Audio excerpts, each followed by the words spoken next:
Good morning, good evening, जो जिस time पर देख रहे हो। आज का टॉपिक फिजिक्स में 11th क्लास में बहुत अच्छा एक टॉपिक है। वो 11th क्लास फिजिक्स चैप्टर है 5 work energy and power, chapter का नाम है। और उस वर्क एनर्जी पावर चैप्टर में एक बहुत ही इम्पॉर्टेंट टॉपिक है वर्क एनर्जी थ्योरम।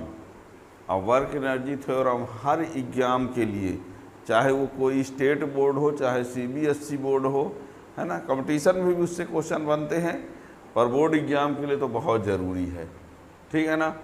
तो इसको स्टार्ट से लास्ट तक जो बने रहेंगे वो तभी वो बात समझ में आएगी। चैनल में जो नए हो चैनल को ज़रूर सब्सक्राइब कर लें तो आगे आने वाली वीडियो का भी नोटिफिकेशन मिलता रहे। तो टॉपिक है वर्क एनर्जी थ्योरम। इसी को लिखा रहता है work energy principal. Work energy principal.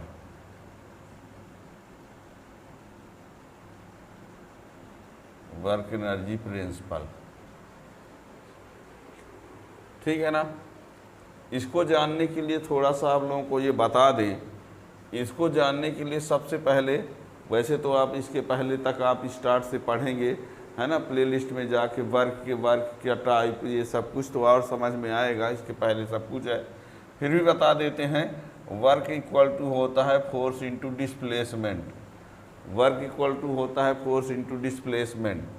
Force equal to होता है m into A equal to होता है dv अपान dt, और v इक्वल टू होता है dx अपान dt, और v dv integration of v dv equal to v square upon 2, और 1 dx equal to होता है x। इतना आपको पता होना चाहिए। W equal to F into D X होता है, ये पता होना चाहिए। F equal to M A equal to D V upon D T, V equal to D X upon D T, V का इंटीग्रेशन वी स्क्वायर अपान 2, और X D X equal to X. ये integration के भी कुछ rule हैं, क्योंकि हम इसको जब वर्क एनर्जी थ्योरम को प्रूव करेंगे तो वर्क एनर्जी थ्योरम को प्रूव करने के लिए एक मैथमेटिकल मेथड होता है, एक इंटीग्रेशन मेथड। तो आज हम जो बताने वाले हैं इसमें इंटीग्रेशन मेथड बताएंगे, और मैथमेटिकल मेथड पहले से भी इसका वीडियो बना हुआ है। वो प्ले लिस्ट में नहीं होगा तो हम उसको प्ले लिस्ट में ऐड कर देंगे, तो देख लेना, है ना। पर अभी जो हम वर्क एनर्जी थ्योरम बताएंगे वो इंटीग्रेशन मेथड से बताएंगे। अब वर्क एनर्जी थ्योरम एक मैथमेटिकल मेथड से भी है, तो उसका वीडियो पहले से है। वो प्लेलिस्ट में यदि ऐड नहीं है तो प्लेलिस्ट में हम ऐड कर देंगे, क्योंकि यदि जो पहले से है तो आपको नोटिफिकेशन भी नहीं मिलेगा, प्लेलिस्ट में देखना पड़ेगा। तो हम उसको ऐड कर देंगे मैथमेटिकल वाले को। अभी जो हम बताएंगे वर्क एनर्जी थ्योरम तो बाई इंटीग्रेशन मेथड बताएंगे। बताए दे रहे हैं जो 11th क्लास के बच्चे हों तो उनके लिए। तो वर्क एनर्जी थ्योरम क्या होता है सुनिए। Work done by force is equal to change in kinetic energy होता है। अब काइनेटिक एनर्जी का फार्मूला क्या होता है? Kinetic energy half mv square होता है। काइनेटिक एनर्जी के equal to half mv square. ये 11th में भी है, 9th क्लास में भी पीछे पढ़ाया जाता है हम लोगों को, के इक्वल टू mv स्क्वायर। तो यहाँ पर ये काइनेटिक एनर्जी है। तो कहा जाता है जब किसी बॉडी पर फोर्स अप्लाई किया जाएगा तो फोर्स अप्लाई करने पर जो वर्क डन होता है वो चेंज इन काइनेटिक एनर्जी के इक्वल होता है, और उसी को कहा गया है वर्क एनर्जी थ्योरम। यानी according to this theorem work done by force, according to this theorem work done by force is equal to change in kinetic energy. Change in kinetic energy, आप ये नहीं कह सकते इंक्रीज इन काइनेटिक एनर्जी। क्यों? क्योंकि ज़रूरी नहीं है कि आप वर्क डन जो है वो पॉजिटिव ही हो, निगेटिव भी हो सकता है, जीरो भी हो सकता है, और पॉजिटिव निगेटिव जीरो तीनों केस बनते हैं। इसलिए ना तो हम इंक्रीज कह सकते ना डिक्रीज कह सकते, है ना, बल्कि क्या कह देते हैं, चेंज इन काइनेटिक एनर्जी। यानी according to this theorem work done by force is equal to change in kinetic energy, और यानी W equal to final kinetic energy minus initial kinetic energy. ठीक है ना। देखिए लिखते हैं,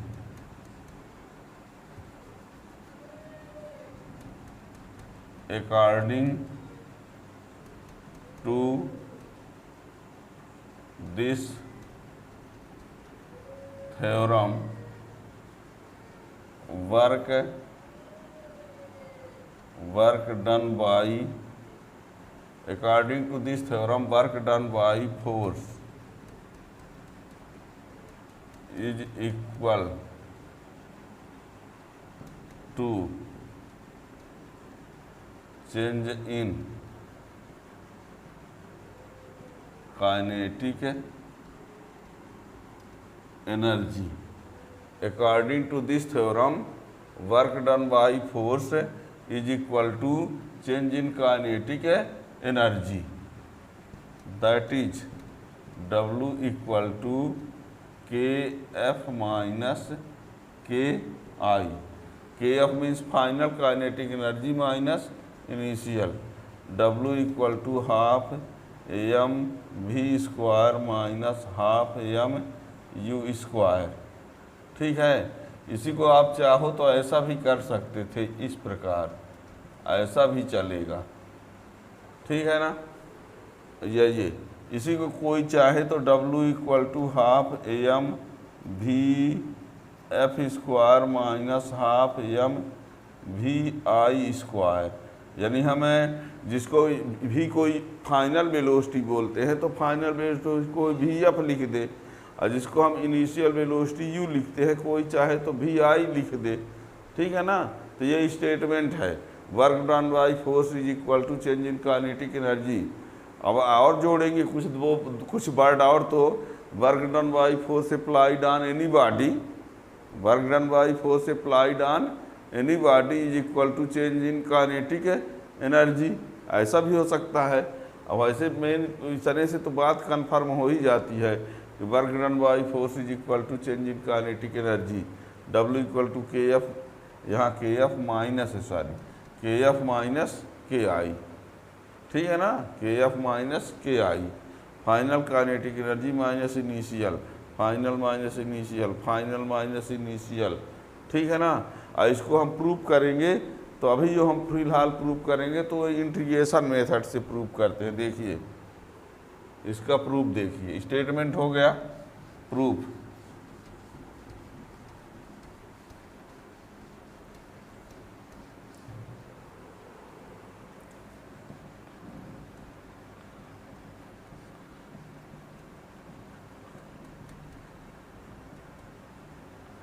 इंटीग्रेशन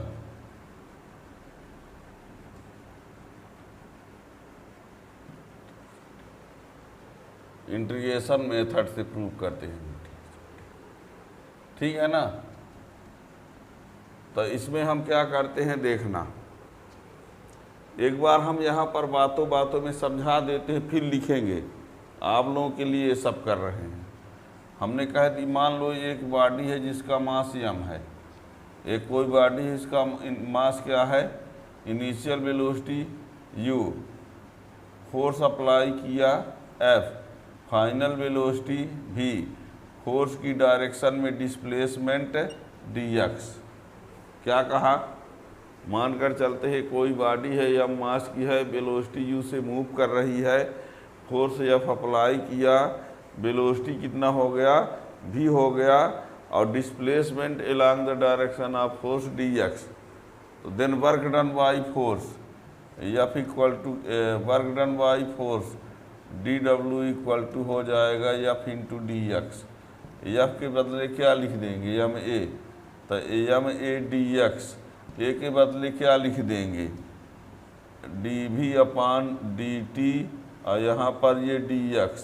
फिर देखना dv को बाद में लिख दो, dx को पहले, ऐसा बोल रहे हैं, ऐसा ऐसा, ये देख लीजिए dv को बाद में लिख देते हैं और dx को पहले लिख दिए।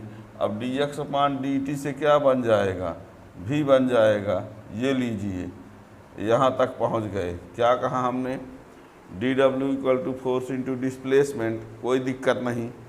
F इक्वल टू ma, ये कोई दिक्कत नहीं। ए की जगह dv अपान dt ये होता है, कोई दिक्कत नहीं। अब यहाँ dv को बाद में dx पहले, तो dx अपान dt कोई प्रॉब्लम नहीं। अब dx अपान dt क्या हो गया, v हो गया। तो ये वर्क डन। अब so work done in changing velocity, so work done in changing velocity from u to v, u से v, तो इसके लिए 0 से w इसको कर देते हैं, इसको u से क्या कर देते हैं, v, इंटीग्रेशन कर देंगे। तो ये हो जाएगा w 1 dx equal to x होता है, तो 1 dv w equal to w, और ये और इसमें m बाहर, v dv equal to v square upon 2, ये लीजिए हमने इसीलिए उसी को लिखा ही ये।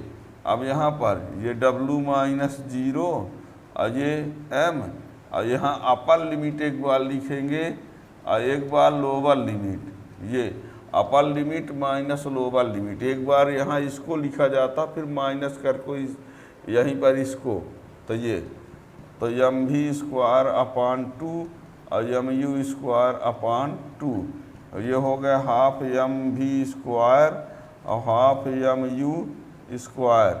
इसको बोलेंगे के कोई फाइनल और माइनस के इनिशियल, W इक्वल टू, ये रहा वर्क एनर्जी थ्योरम। कितना सिंपल सा है, कुछ नहीं है इसमें, बोर्ड एग्जाम में पूछा जाता है, ये बताए दे रहे हैं। ठीक है ना। अब हम एक बार लिखते हैं, कैसे लिखोगे, जैसे एग्जाम में कॉपी में एग्जाम में जैसे लिखा जाएगा वो देखिए।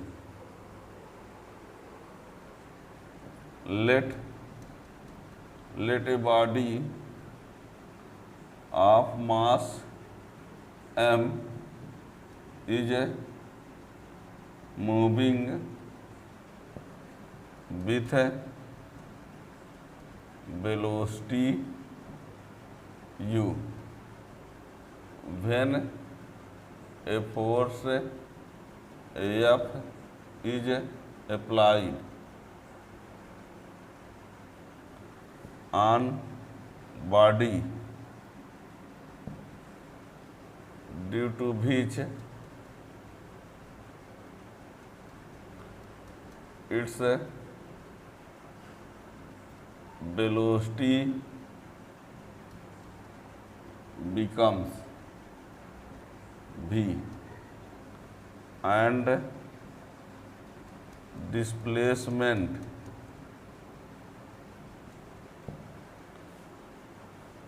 along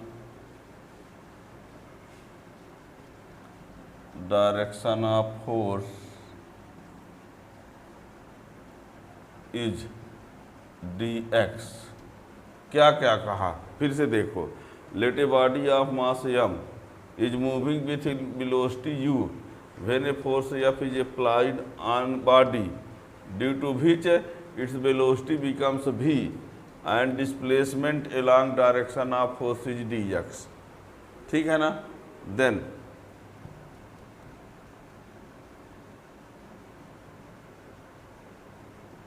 work done by force dw equal to F D X, ये आपकी जगह है M A D X, A की जगह पर D V upon D T, तो ये D V upon D T और ये डी एक्स, ये यहाँ पर D X upon D T अलग कर लेते हैं अब डी वी को बाद में। अब D X upon D T की जगह भी, तो एम भी डी भी डी डब्ल्यू बराबर ये आ गया।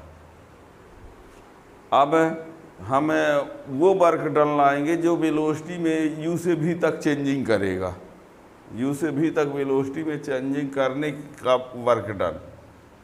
इतना देख लीजिए, ठीक है ना।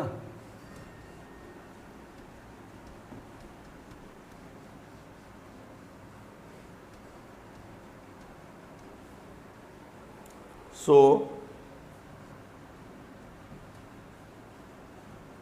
Work done in changing velocity from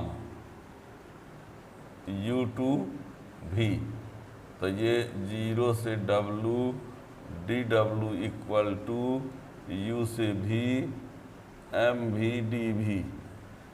अब यहाँ इंटीग्रेशन, यहाँ v के रिस्पेक्ट है, यहाँ w के रिस्पेक्ट, तो ये w हो जाएगा और अपर लिमिट लोअर लिमिट, और यहाँ m को बाहर कर देंगे। अब v का इंटीग्रेशन होता है v स्क्वायर अपॉन 2, और ये v और ये u इंटीग्रेशन, इसका m को बाहर किया, v का इंटीग्रेशन v स्क्वायर अपॉन 2, और यहाँ 1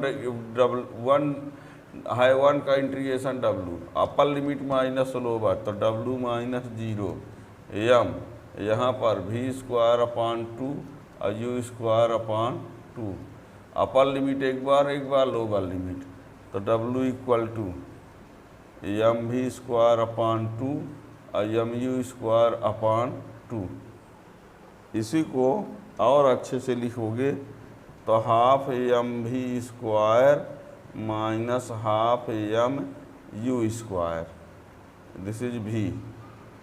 इसी को चाहो तो 1/2 m वी एफ लिख सकते हो फाइनल, जिसको हम भी लिखे हैं, यू लिखे हैं, तो इसको वी एफ और इसको एम वी आई इनिशियल, इसी को के एफ माइनस के आई, ये रहा। This is a work energy theorem, this is work energy theorem. अब ये बता दें, ये आपको बता दें, थोड़ा समझना, यदि फोर्स अप्लाई करने पर एनर्जी इंक्रीज होती है, फोर्स अप्लाई करने पर काइनेटिक एनर्जी क्या होती है, इंक्रीज होती है, तो वर्क डन जो होगा वो क्या होगा, पॉजिटिव। फोर्स अप्लाई करने पर काइनेटिक एनर्जी इंक्रीज हो रही है, बात को समझिए।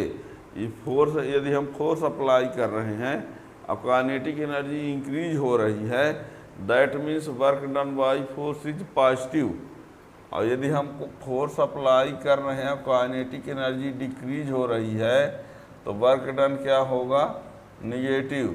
और यदि फोर्स अप्लाई कर रहे हैं कि अनचेंज है, कि अनचेंज है, अनचेंज, तो वर्क इक्वल टू क्या होगा, 0। क्या कहा हमने, if by applying force kinetic energy increases then work done by force is positive. If by applying force kinetic energy decreases then work done by force is negative. If by applying force kinetic energy remains unchanged then work done by force is 0। ठीक है ना, तो इससे आप positive, negative, 0 work भी बता सकते हैं। काइनेटिक एनर्जी की वैल्यू जो होती है, कभी काइनेटिक एनर्जी की वैल्यू, वर्क तो पॉजिटिव निगेटिव 0 होता ही है। काइनेटिक एनर्जी की बात करें, काइनेटिक एनर्जी कभी निगेटिव नहीं होता, यहाँ वर्क का निगेटिव पॉजिटिव 0 हो रहा है। काइनेटिक एनर्जी कभी निगेटिव नहीं होता, क्यों, क्योंकि किसी बॉडी का मास निगेटिव नहीं होता, अब वेलोसिटी में स्क्वायर लगा है ना, इस वजह से। ठीक है ना, तो ये रहा work energy principal, work energy theorem by integration method, चाहे वेरिएबल फोर्स कह सकते हो। अब वर्क डन, अब एक constant work done bye constant force, या कि mathematical method, work energy theorem by mathematical method, तो इसका वीडियो पहले से बना हुआ, प्लेलिस्ट में आप जाएंगे तो उसको आप देख लेंगे। ठीक है ना, थैंक यू।